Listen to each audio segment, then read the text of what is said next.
नाज़रीन, अवामी न्यूज़ में ख़बरनि जो सिलसिलो जारी है। हिन वक़्तु असीं तव्हांखे खिपरो खां ख़बर ॾींदा आहियूं त पीपी अॻुवाण मीर हसन राजड़ खे पार्टी पारां ज़िले सांगड़ लाइ public relation and coordination secretary मुक़ररु थियण जी ख़ुशी में पीपी कारकुननि पारां संदसि शानदार इस्तक़बाल करे रैली कढी वई। हिन हवाले सां वधीक तफ़सील ॾिसूं था अवेस कुंभर जी रिपोर्ट में। पीपी अॻुवाण सरफराज़ राजड़ के पुट मीर हसन राजड़ के पाकिस्तान पीपल्स पार्टी की एला क़यादत पारां public relation and coordination secretary ज़िलो सांगड़ मुक़ररु करण की खुशी में खिपरो के जियालनि कारकुननि पारां शानदार रैली कढी संदसि भरपूर इस्तक़बाल कयो वियो।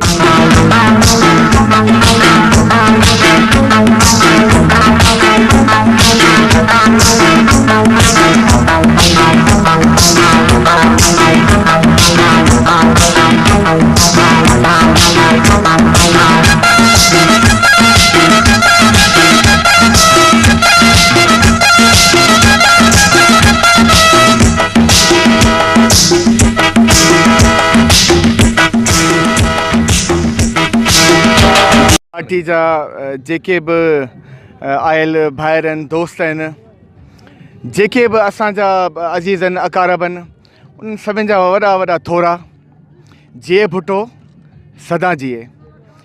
असीं सभु अॻु में मूं चयो त पाण में हिकु आहियूं ऐं असां जेको आहे सो हमेशह खिपरे जे जेको आहे सो आवाम जी ख़िदमत कई आहे। ही मुंहिंजे वालिद साहब जो जेको आहे सो कयल ख़िदमतूं आहिनि जो हिन सभिनि जूं मोहबतूं अॼु मूंखे बि मिलनि पियूं। पीपल्स पार्टी अवामी जमायत आहे ऐं अवाम इंतिहाई मोहबत करे थी हिन पार्टी सां। एॾे ज़ुल्म जबर ऐं एॾी तल्ख़ तारीख़ खां पोइ बि अॼु हर तरफ़ जिए भुटो आहे ऐं हर तरफ़ मोहतरमा शहीद ऐं अल्लाह से वॾी हथीरे बिलावल साहब जा नारा आहिनि त उनजो इहो सबूत आहे त पीपल्स पार्टी माण्हुनि जे रत में माण्हुनि जे नस नस में समायल आहे। हीउ जेको मान मिलियो आहे हीअ जेका इज़त मिली आहे इंशाअल्लाह बरक़रार रहंदी, इहो अवां सां वाइदो आहे। हाणे अचे पई जीअं मीर हसन राजड़ साहब आहे जिन मां असांखे तमामु वॾियूं उमेदूं आहिनि। इंशाअल्लाह अॻु में बि असांजा काफ़ी कम थिया आहिनि, हाणे बि इंशाअल्लाह कम थींदा रहंदा, असांजी वॾी उमेदूं आहिनि। ॾाढो दिली तरह ख़ुशि आहियां। सरफराज़ साहब जा फर्ज़ंद आहिनि वॾे, हीअ त अञा नंढो उहिदो आहे, इंशाअल्लाह उमेदूं आहिनि त वॾे उहिदनि ते बि ईंदो ऐं वॾो किरदारु करे ॾेखारींदो। तालके खिपरे में हिकिड़ी वॾी शख़्सियत मीर हसन राजड़ वॾी शख़्सियत थी उभरंदा ऐं माण्हू जो कुर्ब प्यार ख़ुलूस जो माण्हू आया आहिनि। पीपल्स पार्टी सां मोहबत रखनि था माण्हू ऐं सरफराज़ साहब जूं पार्टीअ लाइ ख़िदमतूं आहिनि, उनजो फ़र्ज़ंद ऐं इंशाअल्लाह ताला उन ॻाल्हि खे बरक़रार रखिबो। जी प्यारे भाउ जो असां उमेदु रखूं था हिकिड़ो पीपल पार्टी जो जालो कारकुन वर्कर आहे, असांजे आवाम जी ख़िदमत कंदो, पीपल पार्टी हर जाले जे सॾ में सॾु ॾींदो। ऐं असांजे नौजवान क़यादत खे उन्हनि मां वॾियूं उमेदूं आहिनि त उहे नौजवाननि जा कम कार ऐं उन्हनि जा हक़नि लाइ वेड़ कंदा। सरफराज़ राजड़ अॻे ई पाण मल्हायो आहे नौजवाननि सां, तक जे अवाम खां ऐं वोटरनि खां, ईअं ई उनजो सिको जनाब मीर हसन साहिबु लाहींदो।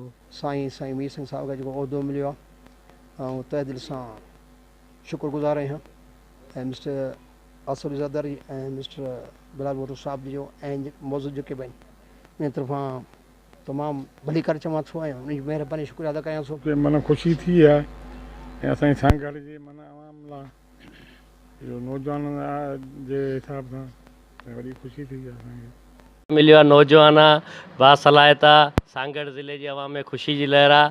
अॼु हिते असां उन ख़ुशी में रैली कढी आहे, राजड़ फार्म हाउस ते पहुता आहियूं। तमामु सुठो थियो नौजवान क़यादत आहे, इंशाअल्लाह हिन में असांखे तमामु घणी उमेदूं आहिनि।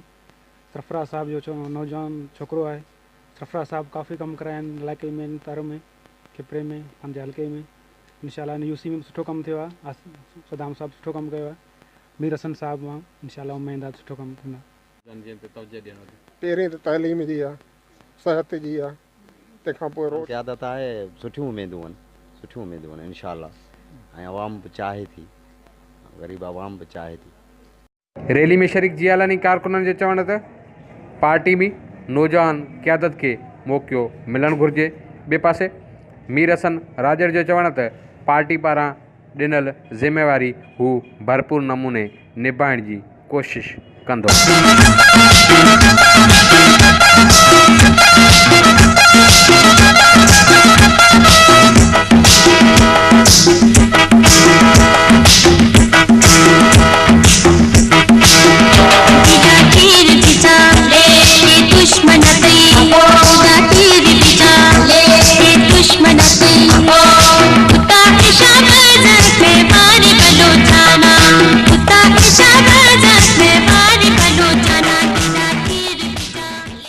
वधीक ख़बरनि ऐं तफ़सील लाइ विज़िट कयो अवामी news Facebook page, YouTube page ऐं अवामी न्यूज़ वेबसाइट।